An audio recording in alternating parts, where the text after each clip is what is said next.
안녕하세요. 캐나다 경제 따라잡기 시간입니다. 타이틀은 캐나다인 변동형 모기지 선택 증가. 캐나다인들이 변동형 모기지를 점점 많이 선택하고 있다라는 내용입니다. 2019년 11월 6일자 토론토 스타 기사 내용입니다. 자세한 내용 살펴보겠습니다. 더 많은 캐나다인이 모기지를 이용할 때 변동금리를 선택하고 있다. Canadian Mortgage and Housing Corporation (CMHC)에서 조사한 내용입니다. 대부분 주택 구입자들이 5년 고정형 상품에 가입함에도 불구하고 변동금리를 선택하는 사람들이 상당히 증가하고 있다는 내용입니다. 2018년에는 44%의 점유율을 나타내고 있습니다. 이전 5년 내 최고치라고 합니다. CMHC의 Residential Mortgage Industry Report에 보고된 내용입니다.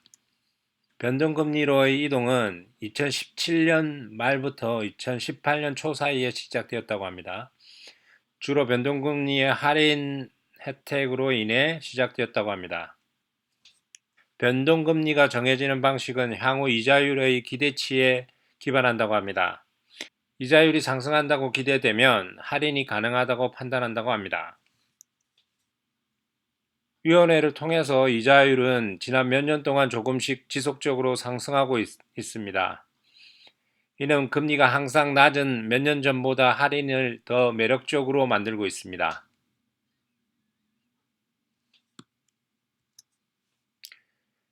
변동형이냐 고정형이냐의 선택은 개인의 몫이며 핵심적인 차이는 고정형이 주는 안정성에 있다고 합니다. 여러분들이 대출하는 동안 이자율이 얼마인지 알기 때문이죠. 반면 변동형은 바로 할인을 받을 수 있고 이것이 사람들이 변동형을 선택하게 한다고 합니다. 그러나 모기지 금리가 오른다면 변동금리 모기지를 갚는 데는 더 많은 비용을 지불해야 합니다.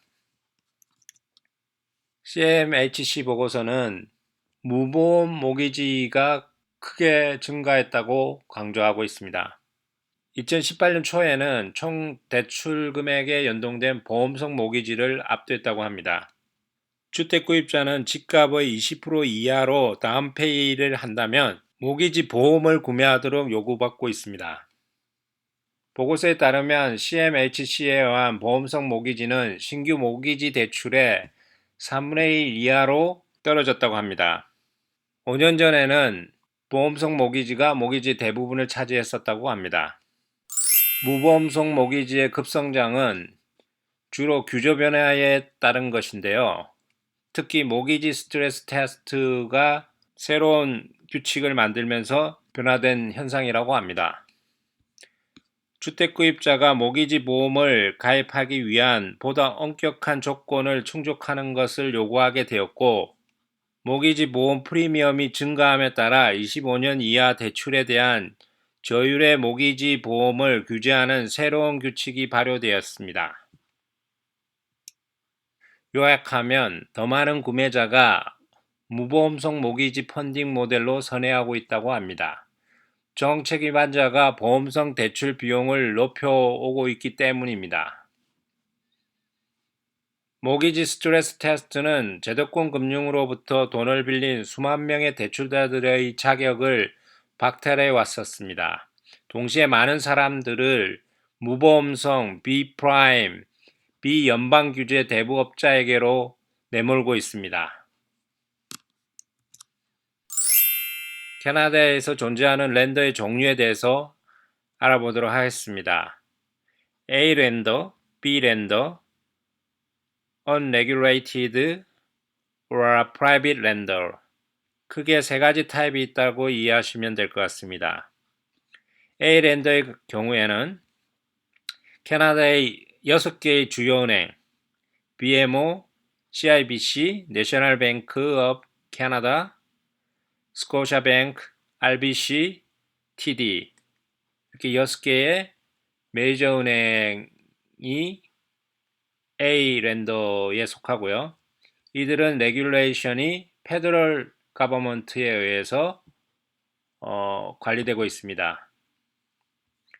그 다음에 A 렌더에 속하는 게 크레딧 유니언입니다. 레귤레이션은 주정부에 의해서 관리받고 있습니다. B 렌더의 경우에는 식스뱅크가 아닌 기타 뱅크들이 여기에 속합니다. 이퀴터블 뱅크, 홈캐피탈 같은 류의 은행들입니다. 그 다음 경우 프라이빗 렌더들이죠. 가족이 될 수도 있고 모기지를 전문적으로 운영하는 회사들이 되겠습니다. 이 비렌더나 또는 프라이빗 렌더의 차이는 소비자 입장에서는 이자율이 높다라는 큰 차이가 있고요. 반면 돈을 빌리기는 용이하다라고 할 수 있습니다. 캐나다의 모기지에서 중요한 변화가 생겼는데요.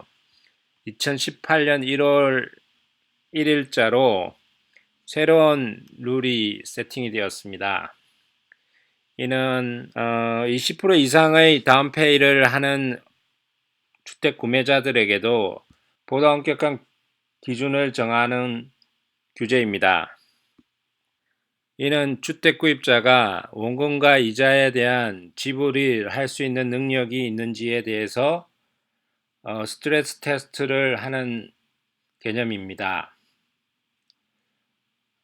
이 스트레스 테스트는 BOC, 뱅크 오브 캐나다가 발표하는 5-year benchmark rate와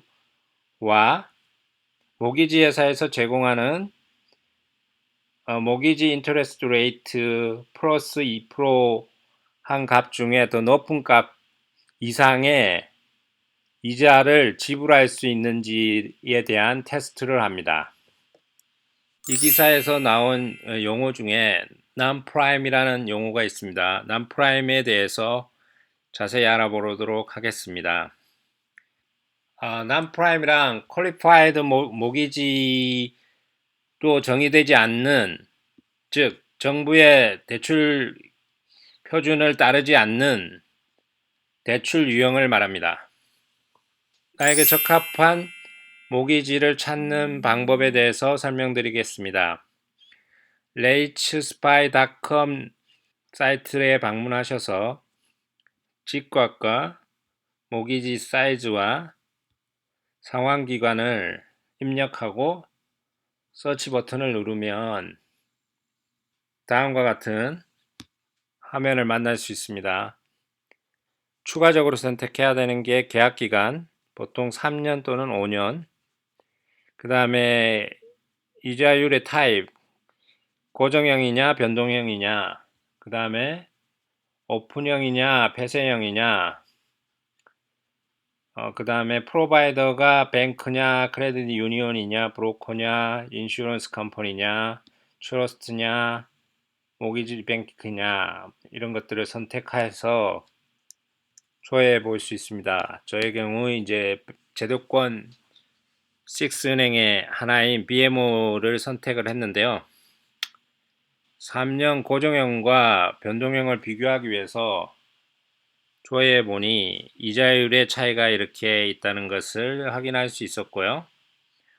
그 다음에 프리페이먼트 조건이 어떻게 되는지 또 알 수 있고, 내가 페이먼트를 얼마나 해야 되는지에 대한 추정치를 볼 수 있습니다.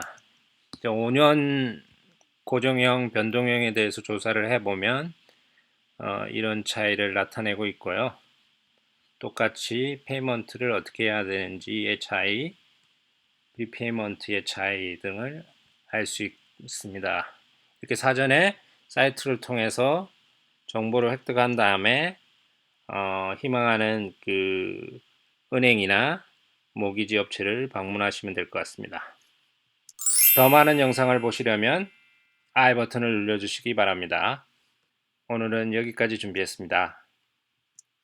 도움이 되셨다면 좋아요, 구독 부탁드립니다. 감사합니다.